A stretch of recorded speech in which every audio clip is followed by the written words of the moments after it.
Let's perch. It is Deshonda from She's Free to Fly podcast.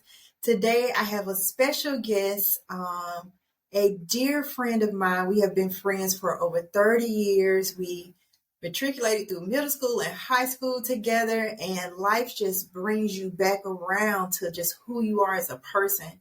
And it's so wonderful to reconnect with people who really know who you are, who know your journey, who can see how much you've grown, and we can have true, authentic conversations about our life experiences, both good and bad. So on today's episode, we're going to talk about our health journeys. So Erica, welcome to the podcast. Welcome to She's Free to Fly. I am so happy that we can connect today. I can remember when you first launched Embracing the Fight. I actually listened to your first episode and I was just like, look at my classmate go. Like just being authentic and being your authentic self, always kind, always graceful, always giving, always, willing to just express what's going on and help somebody else. And so for that, for every woman who's ever listened, I truly, truly say thank you. I truly thank you for, just being honest and letting people know it's not good all the time. And when it's not good, sometimes it can be therapy to express to others and, share with others your journey. So please share what made you launch your own podcast, Embracing the Flight, and what that has looked like.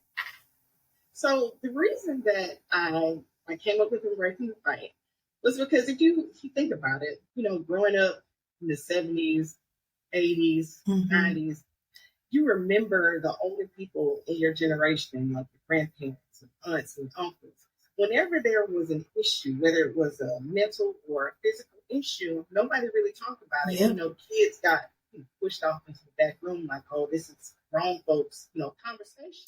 Stay out of grown folks' business. That's what they told me. This grown folks conversation. Go on in there and play. Right. So while all that's going on, you miss, the pieces as to why either A, your family was falling apart, or B, somebody was sick and then you just didn't see him anymore. You had all these questions. And then as you got older, you learned to keep all these things internal. You learn how to mask it with a smile. Right. Or you just learn how to say, when people say, well, how are you? You just say, well, I'm fine, knowing all around you dying. So I started this conversation because I wanted to normalize the conversations concerning physical and mental health issues. Okay. So when I got thyroid cancer, I thought this was an amazing opportunity to do this. So let me ask you, well, it's not like you're a senior. How old were you when you found out you got thyroid cancer? Let's see. I found out in August of 2022. Okay. That I actually had it. Okay. At the time, I was 45. Okay. And just imagine being 45, and I had cancer previously. Really? I thought, that was it. I had a dermatofibrosarcoma protuberance, and it was on my foot. And how we like to wear cute shoes. Right. And I had a knot that was about that big, about this deep. So it was maybe the size of a quarter. Okay. And about an inch or so thick. And it would show up sometimes, and sometimes it would go away. And I'm like, well, what is this? So I went to the podiatrist, thinking that, okay, they're just going to cut it out and come. No. They cut it out. The area turned gray. It started doing some different things. I started having pains in my feet. So I was like, no, this is something else. Okay. And they sent me to an oncologist. They determined what it was. And at the time, I was 27 years old. Oh, my gosh. I'm like, my life's just starting. This isn't, this is not what I'm looking forward to. This is not going to work. And from that point, I started looking at my health more seriously rather than from a vain perspective. Because, when you look at your outward appearance, everybody expects you to look a certain way. But when you have things going on internally, you have to have your guard up. Right. Say, okay, there's something that's wrong here. I need to get this checked out. Right. And that was my first bout with cancer. Okay. This is just round 2. This is round 2. Okay, so back to round 2. So thankful that you made it through round one and you were, able to get the help that you needed. And sometimes in life, we get a little trinkle to prepare us for the big things. That's right. Right. So, and not that cancer, any type of cancer is a small thing, but it seems like you were able to deal with what was going on with your foot, which was almost an introduction for what was to come later. So tell me, what did that look like later? So it actually had me on high alert. Okay. I knew, if you have a lump or if you have anything strange going on, that you need to get it checked out. But in this instance, it wasn't that way. Because I just thought, I've been gaining weight. So I'm looking at my neck and I'm thinking, oh, my neck was just getting, larger from gaining weight. Mm-hmm. That wasn't the case. And the doctor that I had, she just kept telling me, oh, you need to lose weight, you need to lose weight. And she was doing tests. She was doing everything that she was supposed to do. Mm-hmm. But she wasn't looking at the results the way that she should have. Okay. Because if that were the case, they would have found out that I had an issue maybe five years ago. Wow. When I first went in and complained about it. Because I was tired, my hair was falling out, I was gaining weight, my skin was dry. I had all the telltale signs of issues with my thyroid. Not necessarily thyroid cancer, but a thyroid issue. Okay. And I kept going to the doctor, kept going. And okay, can you go down that list one more time on what were some of the signs that there was an issue with your thyroid? I want to make sure this is really clear. So if any listener, is having some of these issues, then they may go get checked themselves. Okay. I had unexplained weight gain. Okay. I mean, I was gaining 20, 30 pounds a year. And I was playing tennis. I wasn't eating, excessively bad or anything like that. Right. And it was like, where's it coming from? Okay. My hair was falling out, especially like in the top, in the middle. Mm-hmm. It was getting to a point where it was thinning and everything. And in our family, I know that we don't have any issues with women with pattern, baldness. Right. So that was the pattern. Okay. So hair's dry, breaking off, and it's not growing. Okay. I found myself to be thirsty. Okay. I was extremely fatigued. Mm-hmm. And I couldn't focus. And I didn't realize that brain fog was one of the things, too, that you would notice, because your thyroid basically controls your metabolism. Okay. And it helps, regulate your body temperature, stuff like that. So at one point, I was thinking, maybe I'm going through that change, but I wasn't. It was okay. Trying to tell me, hey, you need to do something to me. Get things, check me out. Okay. And I was doing it, but my doctor was ignoring it. Mm-hmm. It was my gynecologist that actually found out what was wrong. Okay. And sometimes the doctor that finds out is not the doctor that you would think would have found out. So. Right. It's true. All right. Because the gynecologist, she was just looking at me just in general. Okay. And she's like, that doesn't look right. And I was like, what are you talking about? She's like, your thyroid is enlarged. And she sent me that day to get an ultrasound. Mm-hmm. And after she got the ultrasound back, she called me right away and she said, hey, this is huge. Mm-hmm. She said, at first I was thinking maybe 2 centimeters or so. She said, you're actually at 6. And I'm like, is your neck really even that big? And she's like, it's going, this way. Right. Instead of like east to west, it's going like north to south. Okay. And she explained that she's like, don't think, that it's cancer, because a lot of people have water. There are other, issues that you have that can cause a mass to be there. Okay. And she's like, just don't worry about it. Get some rest, do something that you enjoy, get your mind off of it. And then, next week we'll go in and have you tested. Okay. So from that point, she sent me to an endocrinologist. The endocrinologist sent me to a general surgeon because they want to get it off. Mm-hmm. But then in that process, a storm came through, couldn't do the surgery. The next time I was supposed to do the surgery, I had seen a neurologist because I was hearing like a ringing in my ears. Okay. And when the ringing would come, I was like, it doesn't happen all the time. Mm-hmm. So I don't have any permanent damage, in my ear. It was just happening. Okay. And she did all these tests. She found out that I had factor V lightning. Had I had that surgery in September, I would have had a stroke or some other like heart attack. Something would have happened. Ooh, when God says no. Right. Exactly. When God says no. Okay. Right. The surgeon read all of that and said, no, we can't do it right now. We have to do you have to send you to a hematologist to get all this checked out before you can do anything with your thyroid. And wait a minute, what does a hematologist do? Hematologist studies your blood. Okay. And they can tell you, like, if you have genetic defects, within your blood that, like the factor V lightning, what that is it causes your blood to clot more often than not. Okay. So I had been having blood clots and didn't know why. I had one on my leg after I played tennis. Wow. And it was hurting me. I was like, what the world is going on here? Wow. That blood clot was on my heart. And you've been an avid tennis player since we were kids. Okay. Wow. Okay. I did not know I had any of this going on in my body. Okay. All right. So then what happens next? So then after I had all the surgery and everything went extremely well. That's good. So I started, showing my journey on Embracing the Fight. From that point, I let everybody see where the scars. Because if you look now, you really can't even see it because it's right there. Okay. And I had a drain. I had everything going on, but now all is well in a sense because I had a radioactive iodine to remove the rest of the thyroid cells. Okay. Because when you have surgery, the surgeons just cut out the organ. They don't make a precision cut like, say, butchers when they're trying to trim fat. So they just get out the organ because they don't have so much time. Because when you're cutting in this area, you don't have a lot of space and it bleeds profusely.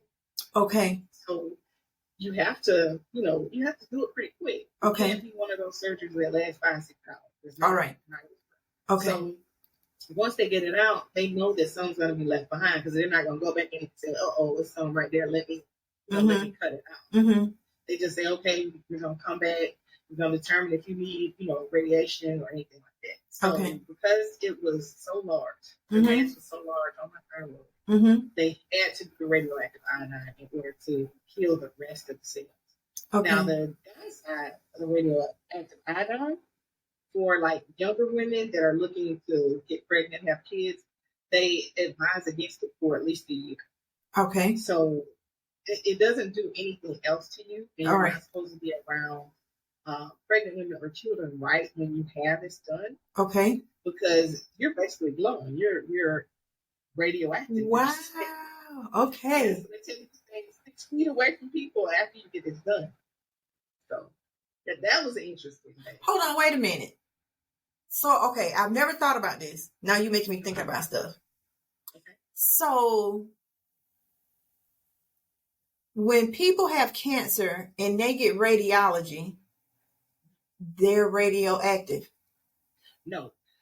Okay. Just with the radiation, they'll go in and they'll put like this thing that's like a cast. Okay. And they do the radiation on there. The radioactive iodine, you eat it. You actually put the pill, in your mouth, so it's coming back out. Okay. So the radiation is going in to try to kill whatever this is. This is going straight to the thyroid cells, and then it's coming out through like your saliva, tears, all your bodily fluids. It's coming out that way, but it can come through your skin, like if you're sweating. Wow. So it's like going around sprinkling radioactive matter in a sense. That's why I call it my glow day. Your glow day. Okay, what is your glow day? So that was a day that they actually administered me the radioactive iodine. Okay. It was a 3-step process. Because some people choose not to get the shot to reduce the thyroid hormone that's still being produced in your body. I opted to do it because otherwise I would have to go 30 days without taking the thyroid medication, and your body basically goes into a stupor when you do that. You're tired, you're listless, you can't focus. I was like, no, just go ahead and give me shots. So they give you, a shot on either cheek because you get 2. They wanted to spread, the pain, I guess. And then after you get those 2 shots, on the day that you get the second shot, they give you a small dose of radioactive iodine. Then they do a full body scan to kind of see, where those thyroid cells are now, and if they are indeed like cancer cells. And then the next day you come back and you get a high dose. I got 164.8 millicuries. That's an extremely, high dose. So over time, this could take maybe 3 to 6 months for it to be completely out of my system. Okay. But the very first day, it was like, as soon as you take it, a whole bunch of it is like back out. It's being expelled. Oh, wow. But now it's a little bit over time. Okay. Okay. So how have you, like, since the procedure, how do you feel now? How's your energy level now? How's your fatigue? Like, how are you just feeling as a whole person now? Okay, so the first week afterwards, I was tired because I felt like my body was fighting. And I would wake up, my eyes would be dry, my mouth would be dry, I'd be extremely thirsty because, your body is fighting, it's working. So it's working hard while I'm asleep, and I wake up and I feel exhausted. But it's better and better, each day. That's good. This morning when I got up, I was like, I feel good. I don't feel like I was feeling the other day, because one day I had to call into work because I just could not get up. Okay. I couldn't get up for anything. And by the time I got up, it was almost noon. Okay. And I go to work I get up for work at 3:30 in the morning. Oh. And I'm at work by 5. And if I'm getting up at noon, that's 7 more hours. That's a whole, almost another full night of sleep. Right. In addition to the full night of sleep. Right. So I slept maybe 14 hours. Wow. But see, now I'm at a point where I feel better. Okay. But everything tastes like baking soda. Okay. Baking soda. Okay. So a lot of people say that when they get the radioactive iodine, that they have a metallic taste. Okay. Not me. Everything tastes like baking soda. Okay. Water tastes like baking soda. Candy tastes like baking soda. Fruits, vegetables, I don't care what it is. It all tastes like baking soda. And they say, oh, this might last 4 to 8 weeks or 3 to 6 months, whatever. And I said, well, I'm going to be losing weight because I can't stand the way this stuff tastes. Right. That may be a blessing in disguise. It might be a blessing in disguise. Okay. I'll take the baking soda. I don't want but a little bit of it. Huh? Are you back to playing tennis? So I will be maybe in a week. All right. Because of this. Because I could be playing, the whole time. Okay. It's just a matter of, finding some folks to play with. Right. All right. Yeah. Man. All right. So embracing the fight. What are 3 ways that you have embraced your fight? So I embraced it spiritually first. Because regardless of what any of the doctors say or anything around you had to say, it doesn't matter. God has promised it. So I knew then that I had to continue to take to Him and trust Him, have faith. Yes. And I knew that in embracing the fight, when I bring other people on to talk about their testimony, right, I am supposed to encourage. Right. I'm supposed to inspire them, regardless of what I'm going through. Yes. Because I know that if I trust God like I say I do, I'm not going to show anything else on the outside. Sure, you have those moments where you feel like, oh, why me? And, all that. But none of that equates to anything. You can't help others, you help yourself in the process. Exactly. And the only way I feel like you can do that is if you keep yourself grounded. So that's one way. Okay. The second one was with my health, just in general. Okay. So I had gotten to a point where, and I know the guys at work would be like, yeah. Every day I just started just going to eat fast food. Okay. Because it was easy, it was quick, I was tired, all those different things. And they would come in and say to me, how are you going to help somebody to fight if you're not giving it the right stuff to fight with? Like, you up here eating ice cream, you're eating hamburgers and fries and soda. And I'm like, oh, why are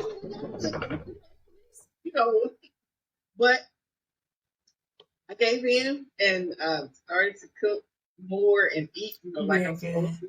And I've noticed that my energy is changing. So it could be a combination of things. It could be because I'm eating right and doing right. And it could be because I'm healing as well with radioactive iodine. And then the third thing, financially. So before I got into all of this, I was one of these people that would give, help. And I said, oh, I can always make more money. But then when tragedy struck and all these medical bills started coming, the company wasn't paying like they were supposed to. Insurance not paying as much, as you would like them to. And it's like, hold on, wait a minute. Do I really need to go to the Yeah, I need to go to do these things, myself. Why am I paying, all of these things? Because I'm not being a good student. Okay. So that went back to God. Okay. You give me. Mm-hmm. So he expects more of those and he gives more too. Right. So how is he going to keep giving me more? And I'm over here doing, just giving and doing. And then two people that I was giving to might have been people that he wanted to, go through something in order to get them closer to him. But I was blocking their path by just saying, here, here's $1,000. You better say it. You better say it. And now that my little well is drying up, those people know where to be found. You better say it. Let me tell you, if Erica take care of everybody's problems, what is God going to do? Absolutely. They ain't got no reason to depend on him. Right. Right. He's going to come to me and say, okay, tap me on the shoulder and say, look at all of what you give these people. Where are they now? Right. And I'm still here. Right. Right. So those are the 3 things I learned. And that's awesome. All right. You learned them. You learned them. Absolutely. You learned. I read a book about it. Congratulations. I think you should. As you should. As you should. As you should. Man. Okay. One thing that you would tell to anyone listening who has questions about their health. So if you have a question about your health, go and seek advice. Don't wait. Because that thing inside of you, that intuition, it's speaking to you. It's God speaking to you saying, hey, something is not right here. You're not crazy. Go ahead and get this checked out. Because the longer you wait, the worse things you get. Right. Right. And so this is like so perfect. This is exactly what made me listen to Embracing the Fight. And when I heard the beginning of the podcast, the beginning of your first episode, like I didn't even know this was going on. And so I was just curious of what did this journey look like for her? Because I remember my own journey. I was 33, 34 years old. And in that year, I had bought a new house. I was a single parent and my daughter was young and she was in every single thing, school, dance, soccer, probably at this point, just everything you could think of. And there was always somewhere to go. There was always something to do. And at the same time, I had just started my doctoral study. So I was in school getting my doctorates. So the stress of trying to buy a new house, the responsibilities of being a parent. I also had a government contract with the state that I was working on, and I was working on my doctorates. So I was so used to being tired. Like sometimes you can live at a particular state for so long that you think it's normal. And so I had began to think it was normal that I was tired. And I had been self-employed for a few years at that point. And so for a while, I didn't have health insurance. So I'll never forget, it was September, my new health insurance kicked in. And the first thing I did was schedule me a physical because I hadn't been to the doctor in like a couple of years. Now, my daughter had health insurance, of course, but I did not. So when I got new health insurance, like the first thing I need to do, and I know this, I got to take care of me. Because taking care of me takes care of everything around me. If I don't take care of me, I can't take care of my daughter. I can't take care of my household. I can't be there for my family. I can't be there for my friends. Like I am the center of my world. So I have to take care of me. So I'll never forget, like I set that first appointment up for a physical, and it was actually a nurse practitioner who saw me. And a lot of times when people make their initial appointments, they want to see the doctor. They don't want to see the nurse practitioner. Baby, just let me see somebody. And God was so good and so amazing. She was so wonderful and she was so thorough and she went through every single thing. And I had been to doctors before, doing regular visits, growing up, but she was just a great nurse practitioner. And I want to give nurses and nurse practitioners credit for the work that they do, because they are frontline workers. You see the doctors after you see the nurses. You know what I mean? You see the doctors after you see the nurses. So we went in, and of course they do your weight and they do everything, and they put you on the EKG machine. And she comes in with the report, and she said, your heart rate looks a little irregular. And I was like, oh, okay. And I'm not tripping. I'm like, oh, okay. She said, can we take you next door to do an x-ray? So I was like, yeah. So I walked out of one room and walked into the other, and they did an x-ray on my heart. She says, the left side of your heart's enlarged. And I was like, oh, okay. Now, I had never been sick in my life. I think I got stitches when I was a kid on my hand, but outside of going to have a baby, and I told people, I think in an episode before, I don't know nothing about having no baby, honey. I went to sleep, I woke up, and I had a baby. Okay? You sound like my mama. I'm telling you. You know nothing about having no baby. Having a baby makes me nervous. Like right now, my legs are clenched. So serious. I don't know nothing about having no baby. I went in, they gave me epidural, it didn't work. He pinched me. He was like, you felt that? Yep. Yeah, I felt it. No, you didn't. You pinched me, didn't you, damn it? I woke up, I had a baby. That's all I know about having a baby. Okay? So I had never been to the hospital. I'm just for real. You know me, honey. So I never been to the hospital. I'm like, oh, okay, my heart's enlarged. So they say, well, can you come back in 2 weeks, and we want to send you to our other location, and we want to do a ultrasound. Wait, what's the thing when they put they put the thing on your stomach when you're having a baby and they can see you? Ultrasound. So she said, we want to do an ultrasound. I was like, okay. So 2 weeks later, I go for the ultrasound. And in this point, like I've called my moms, I called my dads, called my family. And they say, Mom, they say my heart rate's enlarged. I got to go 2 weeks and I got to get an ultrasound. And they were like, okay, you need us. I'm like, no, I just got to go get. I'm still not thinking anything is wrong. Like, I know something is wrong, but not like that wrong. Not the magnitude of what it ended up in. So I go, they do an ultrasound, and they were like, yeah, we need to send you to get they do the ultrasound. Yeah, your heart rate is really irregular. We're going to send you to do a TEE echo on your heart. And I said, okay, what is that? We're going to put a tube down your throat, and we're going to be able to take a picture of your heart and see in. And I said, okay, when you want me to do that? They said, come back in 2 weeks. We're going to send you to, I think I went over to the Cab Medical.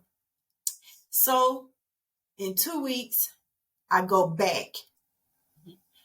And I believe this is the appointment that both sets of my parents came. Maybe they didn't come. Maybe they came at the MRI. But my parents came. No, they came at the MRI. So they do a TE echo. They say, you have a hole in your heart. I'm like, a hole in my heart?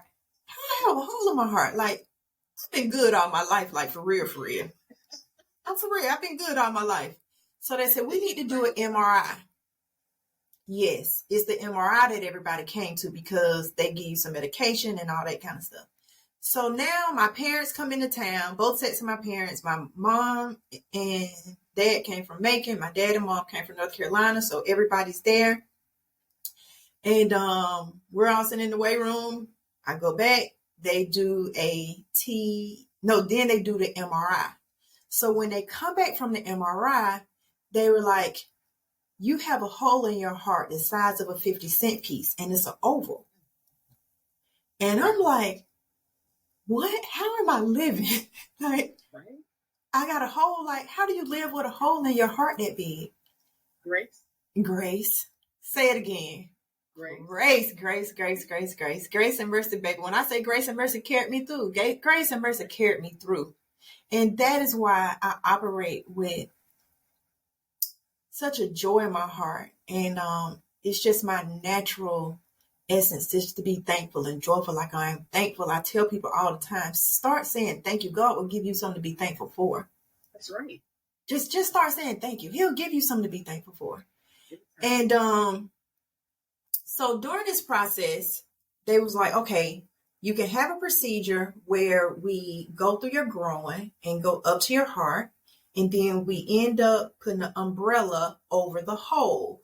And when you look at the umbrella, it's like, you know how when you go and get a drink and they give you that umbrella on your little tiki drink? So it's like that. Now,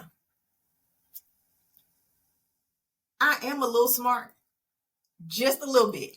Some might say.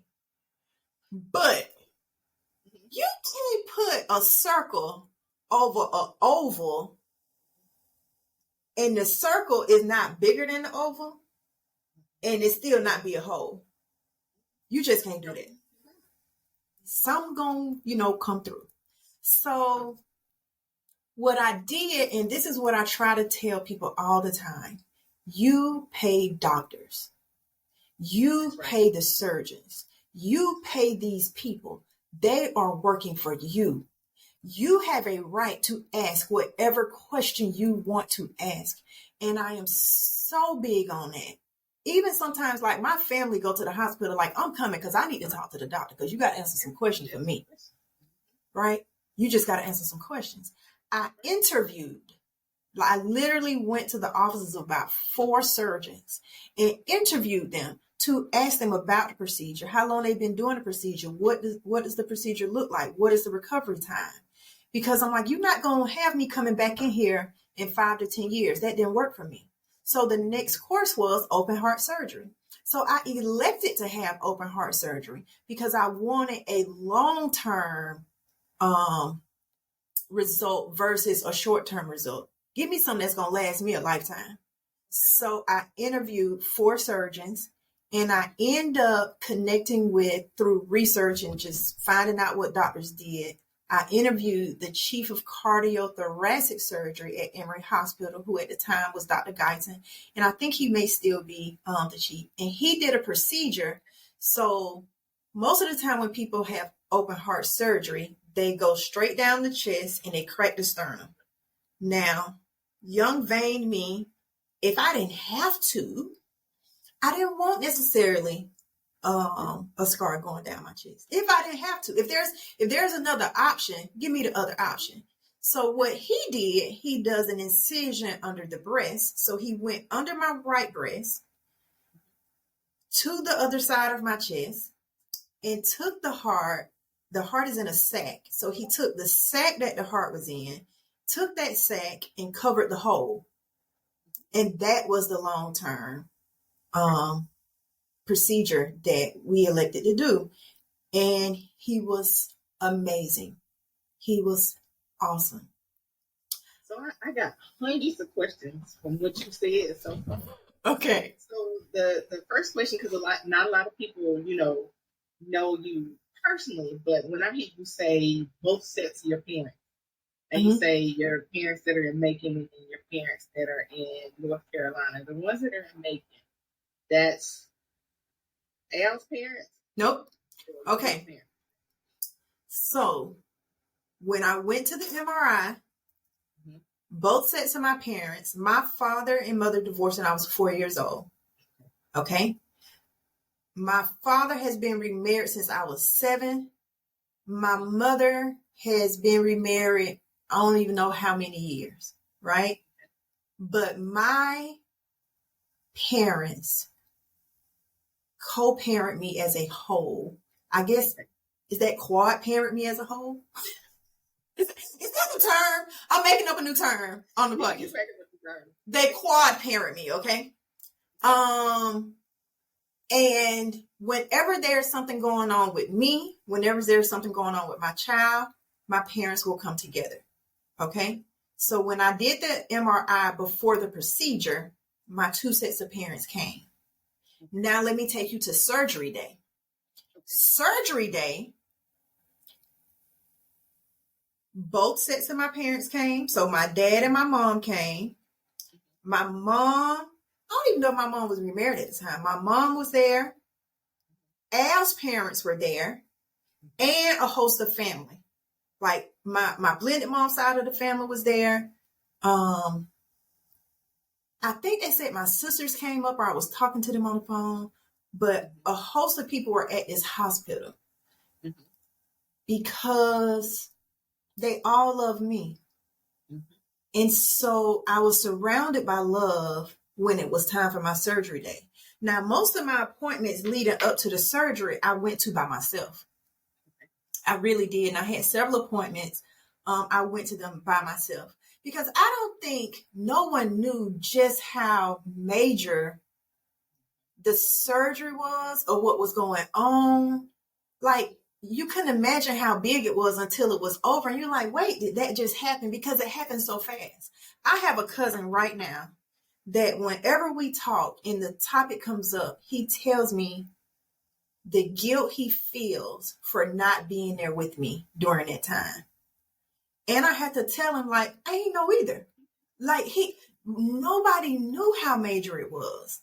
Right. But when it was like surgery day, everybody comes together. So let me tell you about the blessing. Hold on, before we get to that part.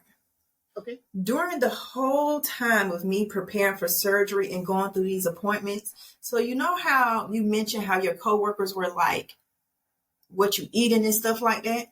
Mm-hmm. Correct. I am going to prepare my body for healing. Right. And I want a lot of people to know that. Like, when you are going through something, you have to prepare your body for healing. And so in preparing my body for healing, I spent so much time, like, spiritually preparing myself, just really, really being present with God. During the entire time of me getting ready, there was one song that I listened to. I listened to it before my surgery. I listened to it the morning I got ready to have surgery. And I listened to it while I was healing.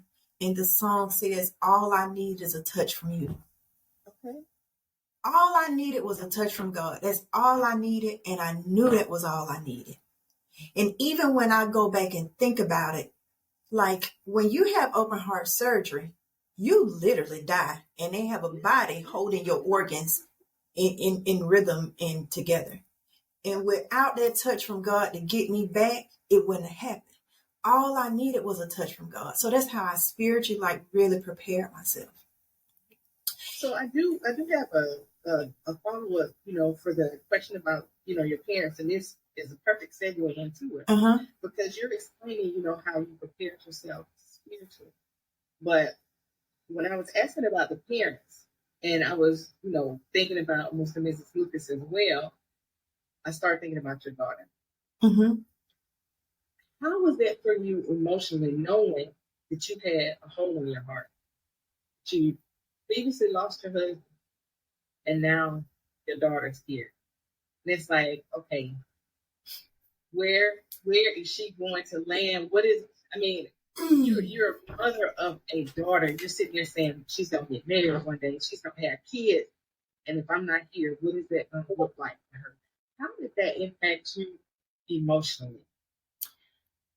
So I believe, remember I told you I had never been sick. Right. And I had this large hole in my heart. And so for people who knew Al, he was like a 300-pound solid football player, true man of God, just a very honorable man, right? Yep. This is 2012 that I'm having this surgery, and he died in 2005. So we're talking about a full 7 years.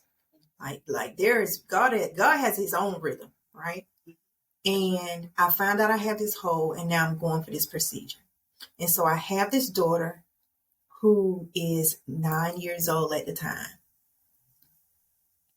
And all I could think about was my baby. And that is why I was very intentional on the things that I did to care for myself and prepare myself for healing.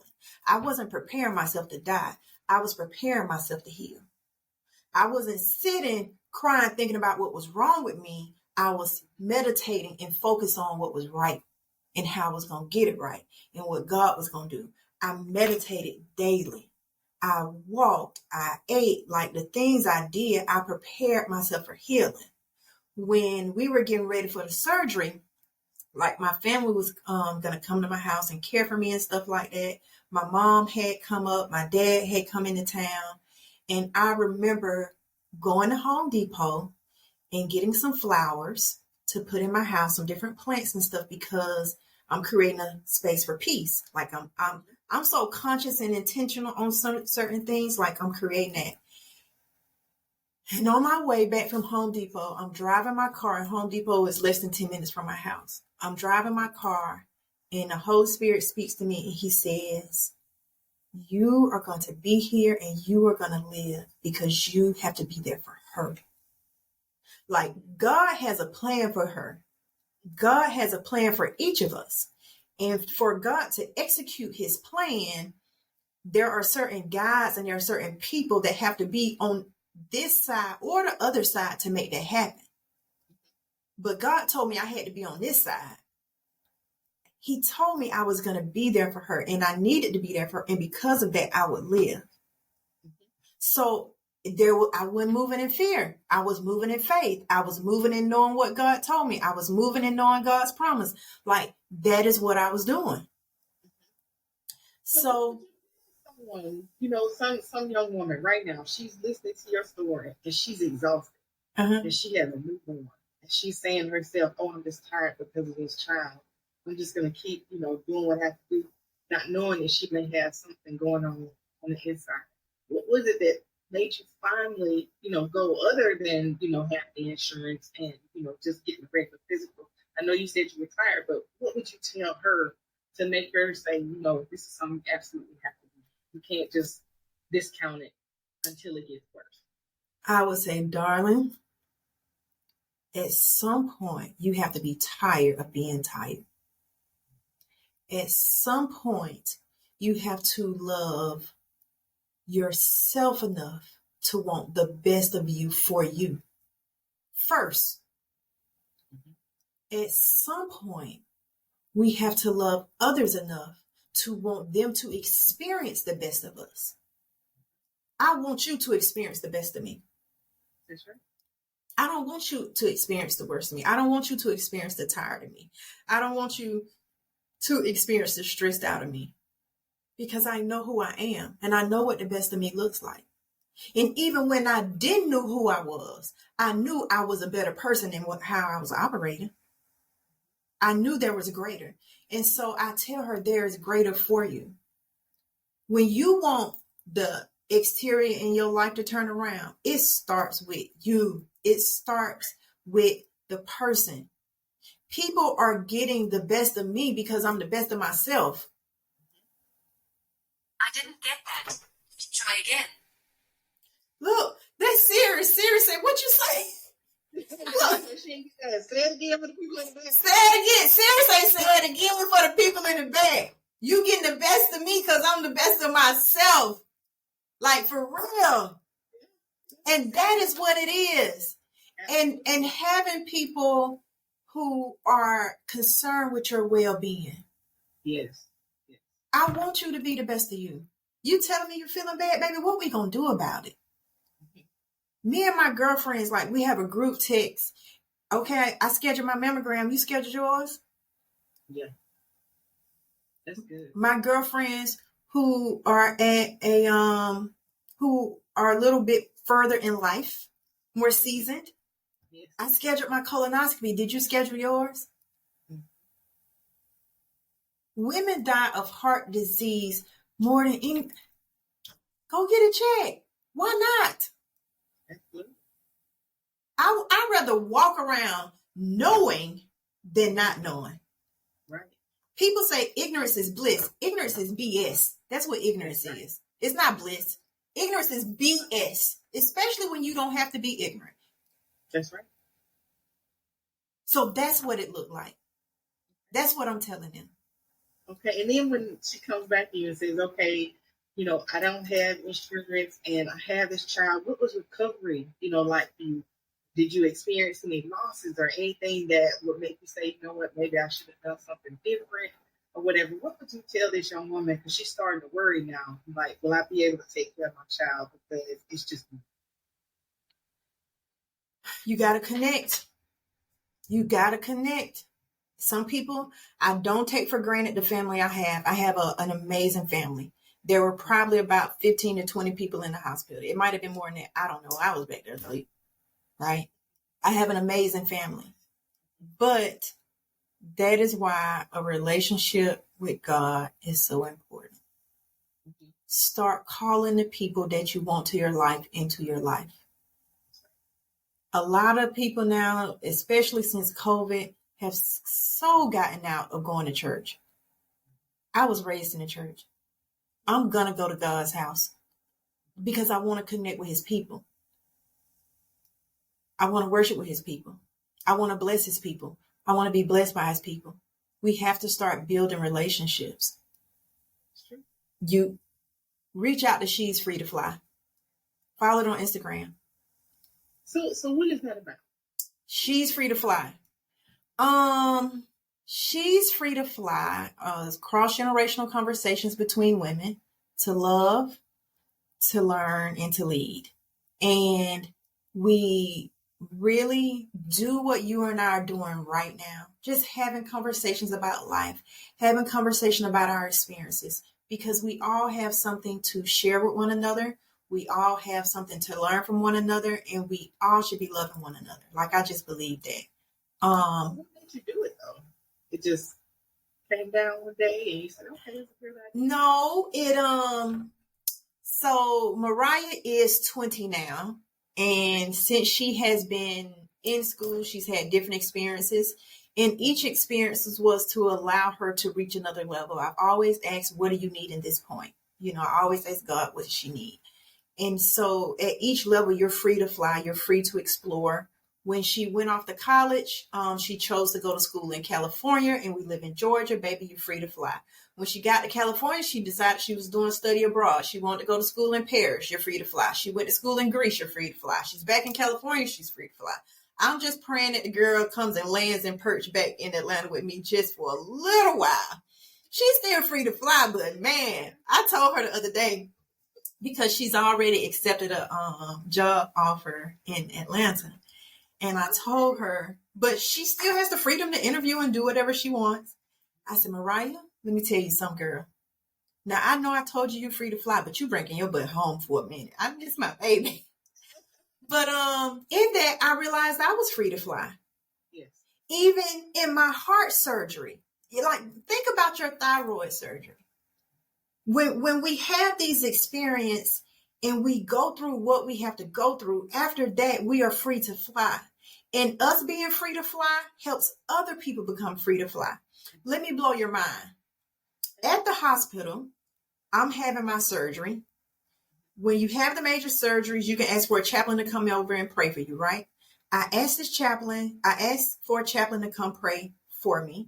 The chaplain comes in and prays for me, with me. Young black guy, he comes in and prays with me. Then he goes out. He talks to my family. And they mention they're from Macon. He says, hey, I was adopted and my birth mother was from Macon. This is at my procedure. Your birth mother's from Macon? Yes, her name was such and such. He tells my family who his mother's name was. Please tell me why he was able to identify exactly who his mother was, has found his siblings because of my surgery, and now another family is reunited. That's because God specializes in the impossible. He specializes in the impossible. Our freedom leads other people to freedom. That's right. Just imagine if you never asked for him to come pray. If I never asked for him to come pray. If I never went and got surgery. If I never interviewed the doctors. If I never chose the doctor I did. If I never went on the day that I did. God specializes in the impossible. I went and had surgery the Monday before Thanksgiving. I got out of the hospital on Thanksgiving Day. That's why Thanksgiving is such an important holiday for me. It is my most favorite holiday. And you know what? My surgery was around Christmas. Yeah. I went in on December the 21st, came out on the 22nd, And even though I wasn't able to eat all the stuff that I like to eat, for Christmas, I was glad to be in the land of the living to celebrate my Savior. I know that's right. Love Christmas. I know that's right. Oh, man. Man. Ladies, we got to care for ourselves. When we care for ourselves, we care for the world. I don't care what nobody say. When I am right, the world is right. You have to be able to be an advocate for yourself. Yes. One person tells you one thing doesn't necessarily mean it's right. You have the right to get a second opinion. Because imagine if you never got it. Yes. What would that outcome have been? If I had to just say, okay, well, right. Right. Right. It could be, fourth stage now. Right. Trying to figure out, what are the steps. Right. Or I might not even make it at all. Right. Imagine if you never went to the gynecologist and you just kept going to the doctor. Imagine if I waited and I couldn't see a doctor and I said, you know what, I don't want to see a nurse practitioner. Then I stop trying to determine who's sent here to help you. Ask God, God, send your people. Amen. You're able to say it. God, send your people. And that's what we're making. Go ahead. So I was thinking it was actually a little funny thing that I was thinking about when you said you were kind of smart. No, girl, you were smart. All of us, class of 96, we were smart. But you made me think about Mr. Thursday when he used to teach us geometry. He was like, this circle is not going to cover this oval. That man is standing up right now applauding because we heard him said, no, this is not going to be so. That's right. That's right. We learning a little bit for a lot. Oh, yeah. We learning a little bit for a lot. Application. Yes. What we learned. Yes. Yeah. Yes. We were a pretty smart class. Yeah, we were. Erica was real smart, y'all. She was real smart. I was smart, but I was doing all other kind of stuff. Like, you don't know the half, but look, by the grace of God. We learned. Look, by the grace of God. Grace and mercy. Through our testimony is going to be used to help someone else. Grace and mercy. I mean, it is so wonderful. Man, it was so wonderful to do this with you. And it's wonderful for so many reasons. One, is wonderful to connect with people who have the soul that you have, who have the upbringing, who have the values and the morals and stuff that you have. Like, we come from the same place.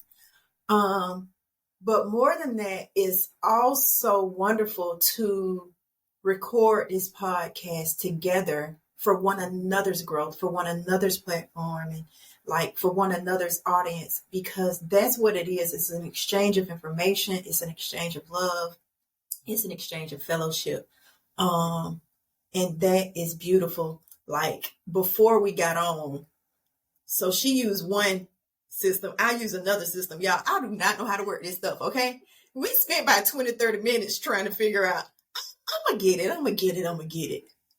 I'm going to get it. People ask me, somebody was asking me just yesterday, like, how's the podcast doing? I'm not concerned so much about how it's doing. I'm more concerned that I am doing it. That's right. When I'm doing what I'm supposed to be doing, God going to take care of the rest. That's right. So, yeah. I mean, I felt the same way. Because initially people are always saying, well, how many subscribers do you have? And how many listening hours do you have? I was like, look, as long as it changes one person's life at a time, yes, God is going to make it grow. Yes. It's going to do exactly what it's supposed to do. Yes. As long as I stay consistent and do exactly what it is. So, girl, we're going to be in the same little boat going down the ocean, out and bringing more people in, getting them to where they can talk about their issues, get past their issues. Right. Right.